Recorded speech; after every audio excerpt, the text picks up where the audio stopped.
नमस्कार साथियों, ज्ञान मित्रा में आप सबका स्वागत है। तो आरआरबी ग्रुप डी का जो 5 दिसंबर को एग्ज़ाम हुआ है उसका साइंस का तीनों शिफ्ट का क्वेश्चन अभी हम लोग करने वाले हैं। तो चलिए वीडियो को शुरू करते हैं। सबसे पहले जो क्वेश्चन पूछा गया था, एचआईवी संक्रमण से बचाव का सही उपाय कौन सा है। तो आपका ऑप्शन कुछ दिया होगा, ठीक है। अब उसमें से जो बचाव का जो उपाय है ये सारे हैं। देख लीजिए, सुरक्षित यौन संबंध यानी कि कॉन्डोम का यूज़ करना, या फिर एक स्त्री एक पुरुष के साथ, या फिर एक पुरुष एक स्त्री के साथ ही संबंध बनाए। दूसरा जो था, सुई जो होता है उसको साझा ना करें। जो सिरिंज होता है, सुई जैसे इंजेक्शन जो देते हैं उसको साझा ना करें, यानी कि अगर आप कुछ इंजेक्शन लगाएं तो किसी और को ना दें, या फिर किसी और का वाला अपने पे ना लें, ठीक है। इससे भी बचाया जा सकता है। एक होता है PEP, जिसको हम लोग बोलते हैं पोस्ट एक्सपोजर प्रोफाइलैक्सिस, ठीक है। ये क्या होता है? ये होता है कि जैसे कि 72 घंटे के अंदर आप मान लीजिए किसी के साथ या फिर कुछ सेक्स किए, और उसका अगर आपको लगा कि इसको HIV है, और अगर 72 घंटे के अंदर इस चीज़ को आप लेते हैं PP को, या फिर कोई ऐसा सिरिंज आपके अंदर में दे दिया गया जिससे आपको पता चला कि ये जो सिरिंज था किसी HIV वाले व्यक्ति को लगाया गया था, तो अगर आप 72 घंटा के अंदर इस PEP को, पोस्ट एक्सपोजर प्रोफाइलैक्सिस को अगर लेते हैं, तो बहुत हद तक ये है कि आपको HIV ना हो, ठीक है, अगर इसको लगाया जाए तो इससे भी बचाया जा सकता है। दूसरा एक है PrEP, ठीक है, यानी कि प्री एक्सपोजर प्रोफाइलैक्सिस, ठीक है। ये क्या होता है? ये होता है पहले लेना, यानी कि मान लो कोई हम ऐसा जगह काम कर रहे हैं जहाँ पे हमको ज़्यादा चांसेस है कि एड्स हो सकता है, HIV हो सकता है। जैसे कि जितने भी पॉर्न स्टार होते हैं ये इसका यूज़ करते हैं, क्योंकि उनको पता है कि जिस इंडस्ट्री में है उसको HIV होने का ज़्यादा चांसेस होगा। तो इसीलिए ये इसको 72 घंटे के अंदर इसको लिया जाता है और फिर वो अपना जो भी काम है करता है, ठीक है। तो इसका प्री एक्सपोजर प्रोफाइलैक्सिस इसको बोला जाता है, ठीक है। नेक्स्ट जो बचाव है, माँ से शिशु के संक्रमण को रोकने के लिए भी अगर मान लिया जाए किसी माँ को HIV पॉजिटिव पाया गया गर्भावस्था में, ठीक है, और अगर उसी समय से अगर उसको दवाया दिया जाए तो बच्चे को HIV नहीं होता है, ठीक है।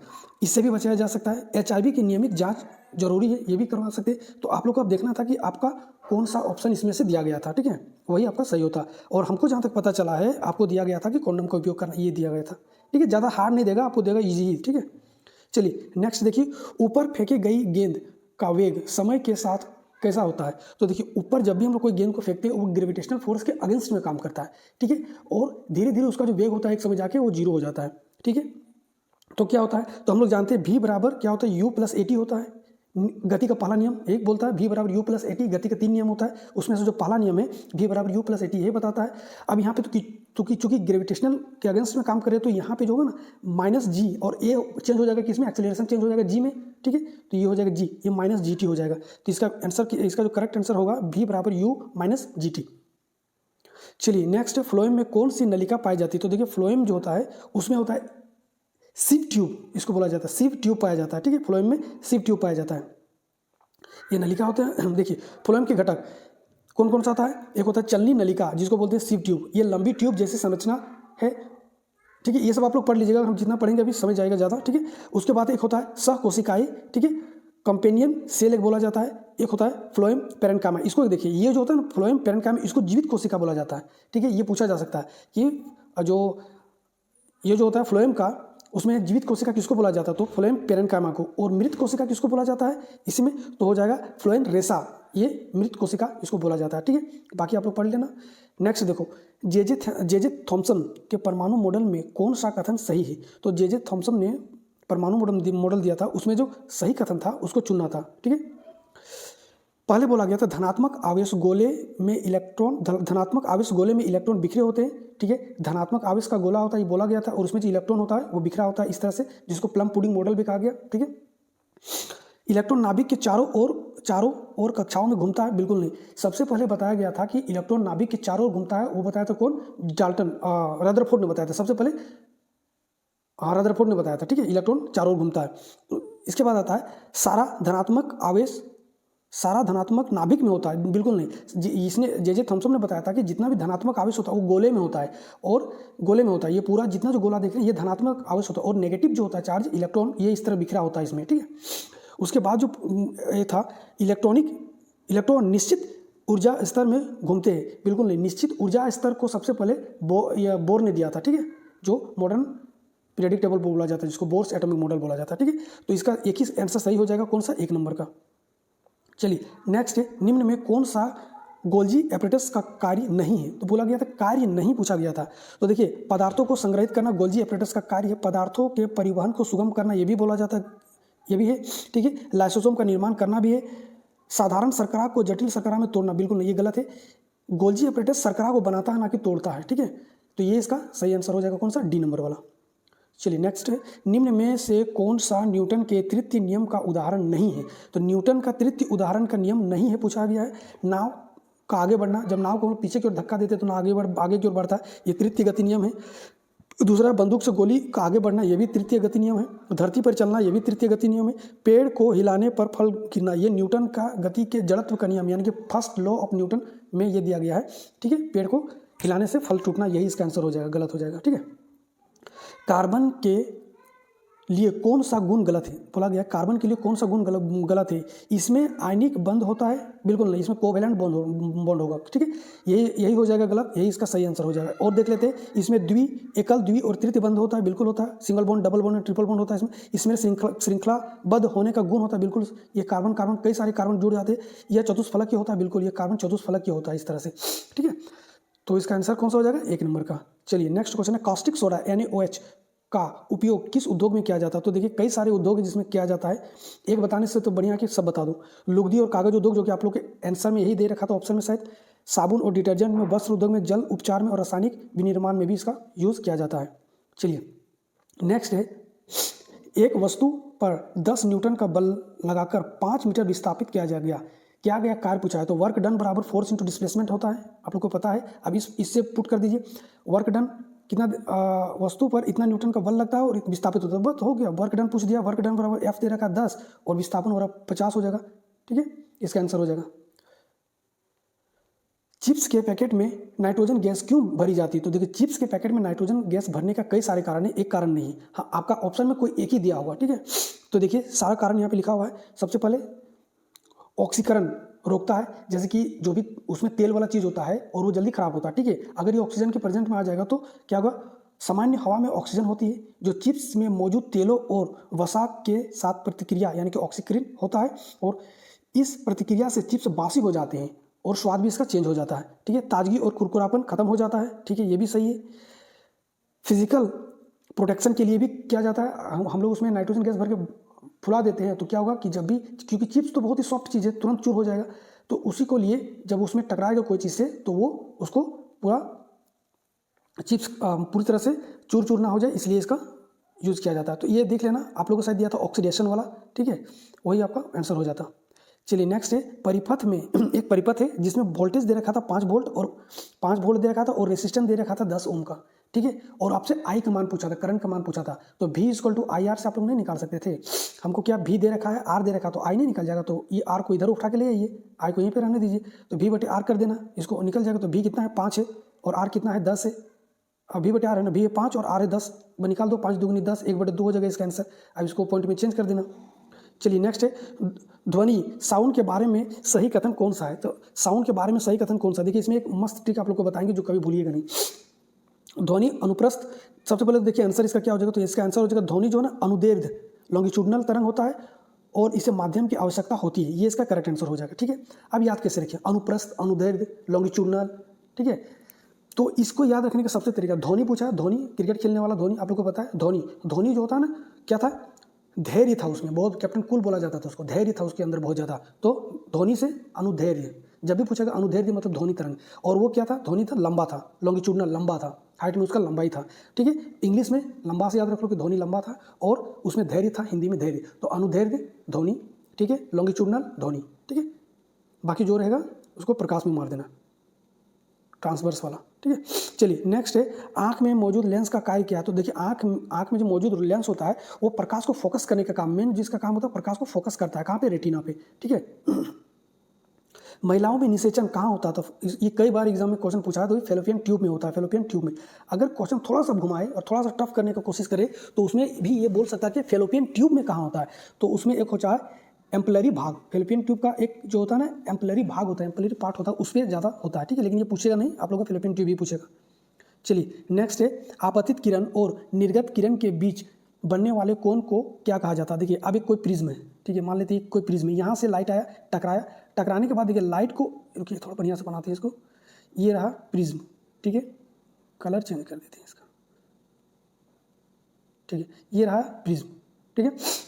अब लाइट मान लो इधर से आया, ये टकराया इधर, अब इसको जाना किधर था, इधर, ये तो सीधा निकल, लेकिन बेंड हो गया, कहाँ से बेंड हो गया, यहाँ से बेंड हो गया, तो ये जो एंगल बना आपका, ये जो एंगल बना, इसी एंगल को बोला जाता है एंगल ऑफ डिविएशन, ठीक है। तो यही वाला पूछा गया है कि आपतित किरण और निर्गत किरण, ये जो आपतित किरण है और निर्गत किरण, यानी जो आपतित किरण इधर ये हुआ और निर्गत किरण ये के बीच के बनने वाला, ये आपतित किरण और निर्गत किरण के बीच के बनने वाला जो कोण होता है उसको बोला जाता है एंगल ऑफ डेविएशन, ठीक है।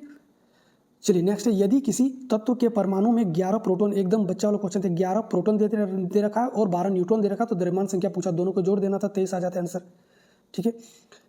चुंबकीय क्षेत्र रेखाओं यानी कि मैग्नेटिक फील्ड लाइन के संबंध में कथन 1 और कथन 2 में सही को चुनना था, ठीक है। तो कथन 1 में दे रखा है क्या कि चुंबकीय क्षेत्र रेखाएं एक दूसरे को नहीं काटती, बिल्कुल ये सही, कभी भी चुंबकीय क्षेत्र रेखा एक दूसरे को नहीं काटती, अगर कभी भी काटेगा तो उसका फिर दो डायरेक्शन हो जाएगा, ठीक है, जो कि पॉसिबल नहीं होता है। नेक्स्ट है, चुंबक की क्षेत्र की प्रबलता उसके निकटता, यानी कि जो चुंबक जो लाइन होती है, जो चुंबक की फील्ड में जो ये लाइन होती है कितना पास हो उससे उसकी प्रबलता को नापा जाता है, ये भी सही है, दोनों इसका सही हो जाता, ठीक है। निम्न में से कौन सी घटना द्रव लिक्विड के कण स्वरूप यानी कि पार्टिकल नेचर को दर्शाता है, तो लिक्विड के जो पार्टिकल नेचर को कौन दर्शाता है, तो देखिए बर्फ का पिघलना, ये क्या होता है, एक अवस्था से दूसरी अवस्था में चेंज होता है, पानी का गर्म होना, एक अवस्था से दूसरी अवस्था में चेंज हो गया, ठंडा से गर्म हो गया, और पानी का उबलना, पानी जब उबलता है तो गर्म से भाप बनता है, ये भी अवस्था में चेंज हो जाता है। एक ही बचा आपका ऑप्शन में, स्याही का जल में स्वाभाविक फैल जाना, इसका करेक्ट आंसर हो जाता। चलिए नेक्स्ट है, निम्न में से कौन सा पीएच मान लाल लिटमस को नीला कर देता है, देखिए लाल लिटमस है उसको नीला कर दे रहा है, यानी कि क्षारीय में हो जा रहा है, अगर नीला को लाल करता तो एसिडिक होता, अब यहाँ पे उल्टा हो रहा है, क्या हो रहा है, लाल को नीला कर दे रहा है, यानी कि ये क्षारीय है, तो ये भी एसिडिक है, ये भी एसिडिक है, 7 से नीचे सब एसिडिक होता है, 7 न्यूट्रल होता है, 7 से ऊपर सब बेसिक होता है, तो इसका आंसर क्या हो जाएगा, pH 11। देखिए दूसरा नंबर में क्या है, मतलब दूसरा शिफ्ट में क्या पूछा था, कैल्शियम क्लोराइड का आणविक द्रव्यमान पूछा गया था। तो देखिए अगर आपको द्रव्यमान संख्या पता है तो ये सब निकल जाएगा, कैल्शियम का कितना होता है 40 होता है, और क्लोरीन का कितना होता है लगभग 35 के आसपास होता है, यानी कि 35.5 होगा, ठीक है। अब इन दोनों को, अब ये 2 है, क्लोरीन 2 के दे रखा, इंटू 2 कर दो, 35.5 इंटू 35.5, यहाँ पे देखो, यहाँ पे दिया गया है, इसको 2 कर दिया है, सबको जोड़ दिया है, 111 ग्राम पर मोल आ गया है, ठीक है। प्रत्येक अलग प्रतिध्वनि, मतलब प्रत्येक अलग प्रतिध्वनि सुनने के लिए मूल ध्वनि और परावर्तित ध्वनि के बीच न्यूनतम समय अंतराल कितना होना चाहिए, तो न्यूनतम समय अंतराल 0.1 सेकंड का होता है, ठीक है, 0.1 सेकंड। दीर्घकालीन गर्भावस्था को रोकने के लिए क्या उपाय किया जाता है, देखिए ये तो अल्पकालीन है, ये भी और ये भी अल्पकालीन है, ठीक है। दीर्घकालीन में ये दोनों ही आ जाएगा, ठीक है। कॉपर टी जो होता है ना 5 साल से 10 साल तक आप लोग इसको यूज़ कर सकते हैं, ठीक है। और कंट्रासेप्टिव जो इंजेक्शन होता है ये 3 महीना के लिए होता है, ठीक है। अब इसमें से दोनों ही दीर्घकालीन, 3 महीना भी 90 दिन दीर्घकालीन ही माना जाता है, लेकिन इसमें भी जो एग्जाम जो मानेगा, हमको जहाँ तक लग रहा है उसको मानेगा कॉपर टी को, क्योंकि ज़्यादा लंबा समय तक होता है, जबकि इसको देना चाहिए था दोनों ही। इसका आंसर क्या हो जाएगा, कॉपर टी। निम्नलिखित में से किस जीव में पेस्टिसाइड की सांद्रता सबसे अधिक होती है, देखिए फूड चेन में जो सबसे ऊपर होता है, ऊपर बैठा हुआ तो जो सबको खा पी लेता है, ठीक है। अब उसमें से देख लो जो सबको खा पी लेता है, घास जो सबसे लोएस्ट में होता है, ठीक है, प्रोड्यूसर होता है, फिर मेंढक, फिर सांप, उसके बाद चील। इसका आंसर क्या हो जाएगा, चील। निम्नलिखित में से कौन सा पदार्थ क्रिस्टलीय होता है, तो देखिए क्रिस्टलीय पदार्थ कौन सा, सैंड। क्रिस्टलीय मतलब क्या, जिसका अपना एक रूप होता है, अपना एक स्ट्रक्चर होता है, सैंड का होता है, साल्ट का होता है, शुगर का होता है। इसका आंसर क्या हो जाएगा, ऑल। निम्नलिखित में से कौन प्राकृतिक पारिस्थितिक तंत्र यानी कि नेचुरल इकोसिस्टम का उदाहरण है, ठीक है। देख लो मछली का पालन ये इंसानों के द्वारा किया जाता है, ग्रीन हाउस और हाइड्रोपोनिक खेती, ये तीनों, इसका जो करेक्ट आंसर हो जाएगा ना, नेचुरल इकोसिस्टम बोला गया तो ये 1 होगा, जो नेचर के द्वारा बनाया जाता है। मछली पालन आप खुद से कर सकते हैं, ग्रीन हाउस इफेक्ट हम लोग के ही द्वारा होता है, कार्बन डाइऑक्साइड बढ़ा रहे हैं, और हाइड्रोपोनिक खेती भी जो होता है इंसानों के द्वारा ही किया जाता है, नेचर के द्वारा वन को बनाया जाता है, ठीक है।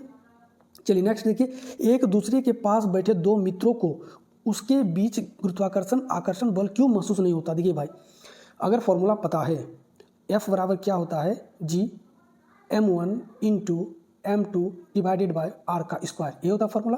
तो बोला गया कि उसके बीच में जो ग्रेविटेशनल फोर्स जो होता है वो उन लोग को महसूस क्यों नहीं होता, देखिए क्यों नहीं होता, क्योंकि दोनों जो आदमी है ना उसका मास बहुत कम होता है, देखो मास के डायरेक्टली प्रोपोर्शनल होता है, कम होगा ये भी कम होगा, ठीक है।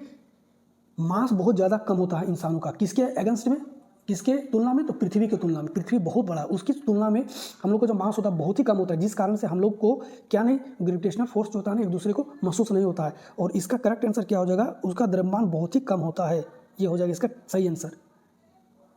ठीक है, नेक्स्ट देखो अगला क्वेश्चन क्या है, हाइड्रोकार्बन को जलाने से क्या प्राप्त होता है? तो हाइड्रोकार्बन को जब भी हम लोग जलाएंगे तो उसमें से कार्बन डाइऑक्साइड तो बनेगा, जल और उष्मा, ये तीनों ही बनता है। ठीक है, चलिए नेक्स्ट उपकला उत्तक यानी कि इपिथेलियल टिश्यू का मुख्य कार्य क्या है? तो देखो उपकला उत्तक जो होता है ना, ये हमारे शरीर को जो इंटरनल जो ऑर्गन होता है उसको प्रोटेक्शन करता है, उसको अवरोध करता है, प्रोटेक्शन करता है, उसको सुरक्षा देता है। ठीक है, इसका आंसर हो जाएगा। चलिए नेक्स्ट है, पादप जनन में बीजाणु बीज का निषेचन किस प्रकार होता है? तो पादप जो होता है उसमें जो बीजाणु होता है उसका जो निषेचन यानी कि फर्टिलाइजेशन जो होता है पौधों में कहाँ होता है? देखिए फर्टिलाइजेशन अगर ये मेल गैमेट और फीमेल गैमेट अगर मिला, फर्टिलाइजेशन हुआ, और अगर ओवरी के बाहर बना, अगर ओवरी से बाहर बना तो उसको हम लोग बोलते हैं एक्सटर्नल फर्टिलाइजेशन। अगर ओवरी के अंदर बना उसको हम लोग बोलते हैं इंटरनल फर्टिलाइजेशन। और प्लांट में मेल गैमेट और फीमेल गैमेट जो होता है आके मिलता है और सीधा ओवरी पे आता है और यहीं पे ही फर्टिलाइजेशन होता है, इसीलिए ये हो जाएगा कौन सा? इंटरनल फर्टिलाइजेशन, इसका सही जवाब हो जाएगा। ठीक है, नेक्स्ट देखो, यदि किसी विद्युत परिपथ में वोल्टेज 2 वोल्ट दे रखा है और करंट को दे रखा है 0.2 एम्पियर, तो प्रतिरोध निकालो। भाई इसको नहीं निकाल पाएगा, प्रतिरोध को आराम से निकल जाएगा।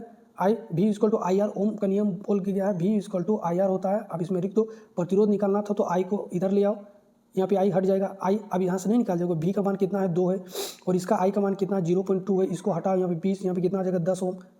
ठीक है, किसी वस्तु पर F बराबर 5 न्यूटन बल लगाकर S 10 मीटर विस्थापन किया जाता है तो कार्य क्या? अभी बताएं ऊपर में कार्य क्या होता है, आराम से इसमें निकाल लेना आप लोग। ठीक है, चलिए यदि किसी वस्तु का असंतुलित बल, यदि किसी वस्तु पर असंतुलित बल लगाया जाता है तो वस्तु के में क्या प्रभाव पड़ेगा? तो भाई वो क्या होगा? उसका गति में चेंज हो जाएगा और क्या होगा? ठीक है, तो न्यूटन का ये दूसरा गति नियम F इक्वल टू ma बोला गया है, इसी के बारे में बताया गया है। निम्नलिखित कथनों पर विचार कीजिए, सही कथन को चुनना आपको। ठीक है, सबसे पहले कथन में दिया है ऑक्सीडेशन अभिक्रिया में ऑक्सीजन जुड़ता है जो कि सही है, और हाइड्रोजन का और इलेक्ट्रॉन का त्याग होता है, हाइड्रोजन का त्याग होता है, ये भी सही है। इलेक्ट्रॉन का भी त्याग रहता है तो भी चलता, ये भी सही हो जाता। कथन 2 में पूछा गया है रिडक्शन रिएक्शन अभिक्रिया में ऑक्सीजन का त्याग किया जाता है और हाइड्रोजन और इलेक्ट्रॉन जुड़ता है, ये भी सही है। ठीक है, तीसरा नंबर में रिडॉक्स अभिक्रिया में ऑक्सीकरण यानी कि ऑक्सीडेशन और रिडक्शन दोनों अभिक्रिया साथ साथ होते हैं, ये भी सही है। यानी कि आपको जो दिया गया था इसमें तीनों ही जो सही हो जाता है, 1 2 3 तीनों ही सही होता है। ठीक है, चलिए नेक्स्ट है अवतल दर्पण यानी कि कनकेव मिरर में यदि प्रकाश किरण मुख्य फोकस से आपतित हो तो परावर्तन के बाद वो कहाँ जाएगा? देखिए अगर अवतल दर्पण में, ये अवतल दर्पण अगर मुख्य फोकस से ही प्रकाश किरण परावर्तित होगा तो वो परावर्तन के बाद जो है ना उसका पैरेलल जाएगा, ये जो मेन एक्सिस होता है उसके पैरेलल जाएगा। ठीक है, इसका क्या हो जाएगा? परावर्तन के बाद मुख्य parallel to the principal axis, ये हो जाएगा इसका करेक्ट आंसर। ठीक है, ये सारा क्वेश्चन अपना वीडियो में हम बता के रखिए, एनसीईआरटी बेस्ड पूरा है। ठीक है, एक बार देख लेना, सब समझ में आ जाएगा। यदि हम किसी चलती हुई वाहन में बैठे हैं और बाहर बिजली के तार को देखते हैं तो वह हिलता हुआ महसूस होता है, यह किस कारण से होता है? ये पूछा गया था क्वेश्चन। तो देखिए इसको 2 तरह से माना जा सकता है, या तो इसको इल्यूजन बोला जा सकता है आंखों का, क्योंकि मोशन में रहते हैं जब हम लोग तो इल्यूजन होता है और वो कुछ हिलते डुलते दिखता है। ठीक है, और दूसरा कारण जो कि माना जा सकता है, जो आपको ऑप्शन में भी दिया था कि रिफ्रैक्शन ऑफ लाइट। ठीक है, प्रकाश के जो रिफ्रैक्शन होता है जिस कारण से वो हिलता हुआ महसूस होता है हम लोग का। ठीक है, तो ये विकल्प में क्या जो देखो ये हो जाएगा, 4 विकल्प आप लोग को दे दिया था, मतलब ऑप्शन में दिया था, ए में ये दिया था, बी में ये, सी में और डी में। इसका क्या हो जाएगा? रिफ्रैक्शन। रिफ्रैक्शन कहाँ पे? रिफ्रैक्शन, ये वाला हो जाएगा आंसर। रिफ्लेक्शन नहीं होगा, ये नहीं होगा, ये हो जाएगा, रिफ्रैक्शन ऑफ लाइट के कारण होता है। ठीक है, ठीक है, चलिए नेक्स्ट है जब किसी चालक कंडक्टर में विद्युत धारा प्रवाहित होता है तो उसके चारों ओर क्या उत्पन्न होगा? जब किसी कंडक्टर में विद्युत धारा प्रवाहित होता है तो उसके चारों ओर मैग्नेटिक फील्ड, चुंबकीय क्षेत्र उत्पन्न हो जाता है। इसका आंसर हो जाएगा डी नंबर का। कोशिका की प्लाज्मा मेम्ब्रेन की मुख्य विशेषता क्या? देखिए कोशिका का जो प्लाज्मा मेम्ब्रेन होता है वो सेमी परमिएबल होता है, यानी कि जो चीज़ उसको चाहिए उसको इंटर करता है, और जब यहाँ पे सेल के अंदर जो चीज़ कुछ वेस्ट चीज़ें से आ जाता है या फिर जो उसका जो कचरा होता है उसको बाहर निकालने के लिए भी इसका यूज़ किया जाता है ना। ठीक है, ये होता है चयनात्मक प्रागमन यानी कि सिलेक्टिव परमिएबल होता है। ठीक है, चलिए शिफ्ट 3 में आ जाते हैं। देखिए ठीक है, HCl और NaHCO3 के उत्पाद का जो फाइनल प्रोडक्ट है वो क्या बनेगा? तो उसमें क्या बनता है? तो देखिए सोडियम क्लोराइड, पानी और कार्बन डाइऑक्साइड, आपको ऑप्शन में दे रखा था कार्बन डाइऑक्साइड बनता है। ठीक है, चलिए नेक्स्ट है पौधों में सबसे अधिक विविधता किस प्रजनन से होता है? तो पौधों में जो सबसे अधिक विविधता पाई जाएगा वो लैंगिक सेक्सुअल रिप्रोडक्शन से ही होता है, सबसे ज़्यादा विविधता। ठीक है, चलिए नेक्स्ट है खाली बोतल जब पानी में डालते हैं हम लोग तो वो ऊपर क्यों क्यों फिर फेंक देता वापस, ये पूछा गया था। तो ये होता उत्प्लावन बल के कारण, बॉइंट फोर्स के कारण होता है, ठीक है। नेक्स्ट क्वेश्चन पूछा गया था कन्वेक्स लेंस की फोकल लेंथ निकालना था आप लोग का, ठीक है। दो डेटा दे दिया था जिसमें कि u और v का मान दे रखा था और दे रखा है कन्वेक्स लेंस है, तो u को हम लोग नेगेटिव लेंगे और v को हम लोग पॉजिटिव लेंगे, जानते हैं आप लोग इसी वाला, ठीक है। अब इसका फॉर्मूला में पुट कर देंगे, आराम से नहीं बन जाएगा ये वाला क्वेश्चन तो, ठीक है। ये वाला क्वेश्चन कई बार बता रखे हैं। मेंडल ने मटर का पौधा ही क्यों चुना, आपने जो एक्सपेरिमेंट था उसके लिए मेंडल ने मटर का पौधा ही क्यों चुना, ये आपको क्वेश्चन में पूछा गया था। तो इसका कई सारे कारण होगा चुनने का, ठीक है। इसका देखिए स्पष्टीकरण यहाँ पे दे रखा है, स्पष्ट लक्षण पाए जाते हैं, इस पर जो होता है ना एक स्पष्ट लक्षण पाया जाता है, इस कारण चुना। ये स्वयं और यानी कि सेल्फ एंड क्रॉस पोलिनेशन ये दोनों ही कर सकता है, ये स्व और पर परागण भी कर सकता है, ठीक है। इस कारण से इसको चुना गया। पीढ़ियाँ जल्दी बनती है, यानी कि इसका जो लाइफ साइकिल होता है वो बहुत ही कम दिन का होता है, इसलिए इसको जो प्रैक्टिस करने के लिए ज़्यादा समय मतलब जल्दी समय मिल जाता है, ठीक है। इस कारण से इसको चुना। बड़ी संख्या में बीज प्राप्त किया जा सकता है और उगाना इसको आसान होता है। ये सारा विकल्प सही हो जाता है। आपको ऑप्शन में कौन सा दिया था उसी हिसाब से आपको टिक करना था, ठीक है। आमाशय की थैली से पूछा गया था क्वेश्चन कि आमाशय की थैली की मांसपेशियां किससे बनी होती है, तो चिकनी मांसपेशियां स्मूथ मसल से बना होता है, ठीक है। एक फॉर्मूला पूछा था, फॉर्मूला कई सारे पूछा गया है, कई सारे बच्चों को में बोला गया था कि लेंस फॉर्मूला ये तो पूछा ही था, लेंस फॉर्मूला तो आप जानते हैं। एक हीटिंग इफेक्ट का फॉर्मूला पूछा गया था, ठीक है, H बराबर I²RT, ये भी फॉर्मूला में ही पूछा गया था, ठीक है गाइस। तो आज थर्ड शिफ्ट का कम क्वेश्चन मिला है हमको, ठीक है। तो आज का वीडियो कैसा लगा आप लोग जरूर बताइएगा। वीडियो अच्छा लगा तो प्लीज़ वीडियो को लाइक कीजिएगा, शेयर कीजिएगा, चैनल को सब्सक्राइब कर लीजिएगा। वीडियो देखने के लिए थैंक यू। तब तक के लिए जय हिंद, जय भारत।